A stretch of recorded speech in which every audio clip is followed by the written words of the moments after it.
Hey there. Ever felt that knot in your stomach? That worry that maybe, just maybe, things aren't as good as they seem? That nagging feeling that something you've poured your heart and soul into might be facing trouble you don't even know about? It's a tough feeling, isn't it? Tell me in the comments below. Where in the world are you watching from right now? It's amazing to see how far our stories can reach. And before we dive in, if you're anything like me, someone who believes in getting to the heart of things, then hit that like button. It tells me we're on the same page. This story, it's absolutely for you.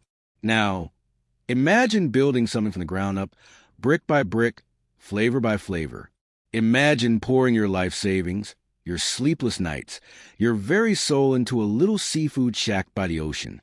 You dream of happy customers, the smell of the sea mingling with the aroma of freshly cooked shrimp, the sound of laughter filling the air. But what happens when that dream feels distant? What happens when whispers reach your ears, hints of trouble brewing beneath the surface of your beloved creation? That's exactly where our story begins today. Let's dive to see what happened next. Jasper Thorne, the owner of the Salty Siren, a popular seafood shack nestled on the coast of sunny California, felt that familiar unease settling in his gut. Sales had dipped slightly in recent weeks, and the once vibrant energy of his staff seemed a little drained. He'd always prided himself on creating not just a business, but a family. The thought that something might be wrong, that his family might be hurting, kept him up at night. He yearned to know the truth, to understand what was really going on behind the scenes. His biggest fear was that his dream, his passion, was slowly slipping away. So Jasper hatched a plan as old as time, but one that felt necessary. He decided to go undercover. He traded his usual crisp shirt and slacks for a simple t-shirt, worn jeans, and a baseball cap pulled low over his eyes. He wanted to experience the Salty Siren not as the boss, but as just another customer. He wanted to see, with his own eyes, how things were running, how his staff was interacting, and most importantly, what they truly thought. Walking towards his own establishment felt strange, almost surreal. He saw Willow, his usually cheerful cashier, looking a little tired.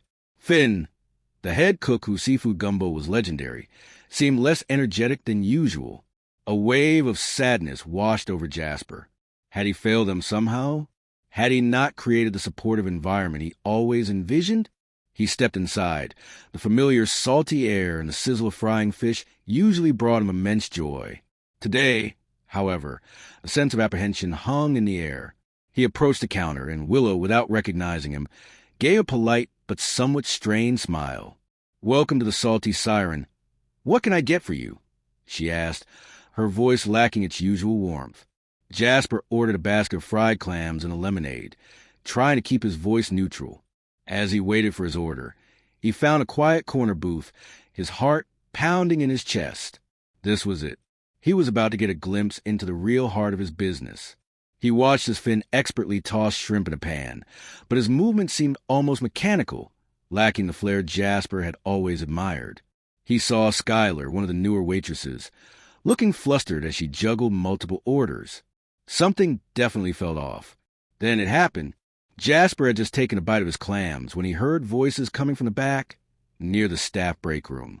He froze. He recognized Willow's voice, tinged with what sounded like worry. "I just don't know how much longer we can keep this up," Willow said, her voice barely above a whisper. Jasper's blood ran cold. "Keep what up?" What was going on? He leaned in slightly, trying to catch more of the conversation.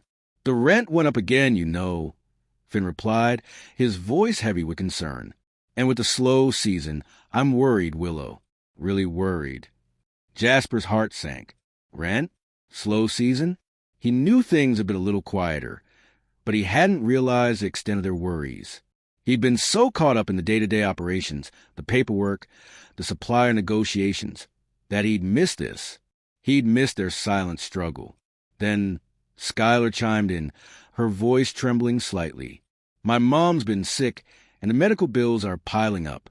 I really need this job. We all do." A wave of guilt washed over Jasper. These weren't just employees. They were people with lives, with struggles, with hopes and dreams just like his own. And he, their leader, their supposed provider, had been oblivious to their pain. He heard Willow sigh. "I overheard Mr. Thorne on the phone the other day. He sounded stressed. I'm scared he might have to, you know." Her voice trailed off, but Jasper understood. Layoffs. The very thought sent a shiver down his spine. The fear in their voices was palpable, and it mirrored his own hidden anxieties about the business. But then, something unexpected happened. Finn's voice, usually so calm and steady, cracked with emotion. "He's a good man. Jasper is. He always treated us right. Remember when my son was sick last year? He let me take all the time I needed, no questions asked." Willow added, her voice softening. "And when my car broke down, he even gave me a little extra to help with the repairs. He didn't have to do that." Skylar sniffled. "He always asks about my mom. He genuinely cares." Jasper's eyes welled up. He'd been so focused on the business side of things that he hadn't realized the impact his small acts of kindness had made. He'd simply been trying to be a decent human being, the kind of boss he would have wanted to have. He never expected it to mean so much. But then, Willow said something that stopped Jasper cold. "I was thinking maybe we could all pitch in. You know, work a few extra hours without pay for a week or two. Just until things pick up. We can't lose this place. We can't lose each other." A stunned silence followed. Then, Finn's voice, filled with newfound determination, broke the quiet. That's a great idea, Willow. We're a team, right? We'll get through this together." Skylar's voice was choked with emotion. "I'm in. Absolutely. Whatever it takes." Jasper couldn't believe what he was hearing. His staff, facing their own hardships, were willing to sacrifice their time and their already meager earnings to help keep the business afloat. Their loyalty, their selflessness, brought tears to his eyes. He realized then that he hadn't just built a business. He had built a family bound not just by paychecks but by genuine care and affection. He knew he couldn't stay hidden any longer. He had to let them know that their loyalty hadn't gone unnoticed, that their worries were his worries too. Taking a deep breath, Jasper stood up and walked toward the back room. He pushed the door open gently. Willow, Finn, and Skylar turned to look at him, their faces a mixture of surprise and apprehension.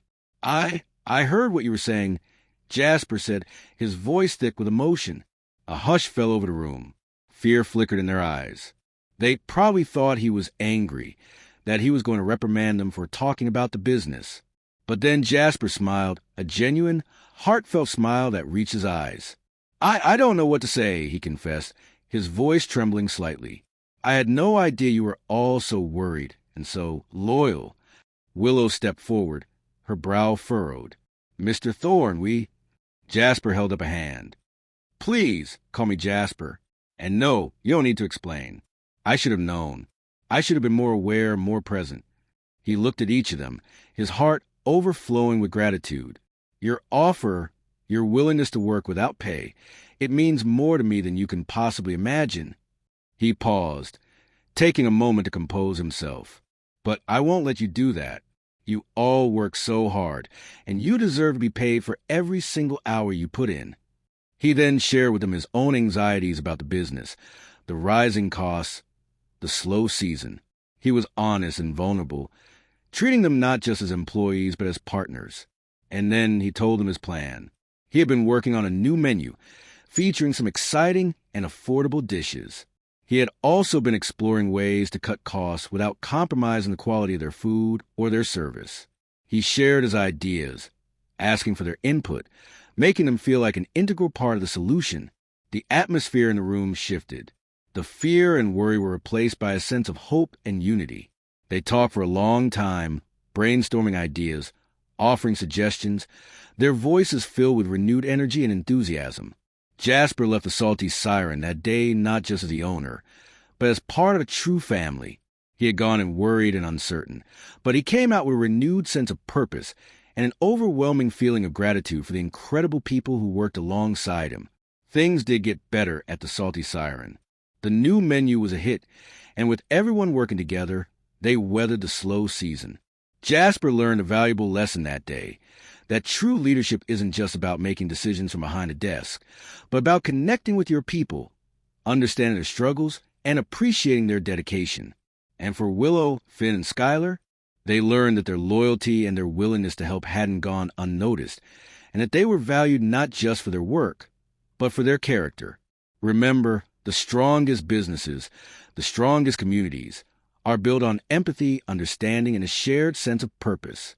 Sometimes, the best way to lead is to listen, and the greatest treasures are the people who stand beside you in tough times. What are your thoughts on this story? Have you ever experienced something similar? Share your experiences in the comments below.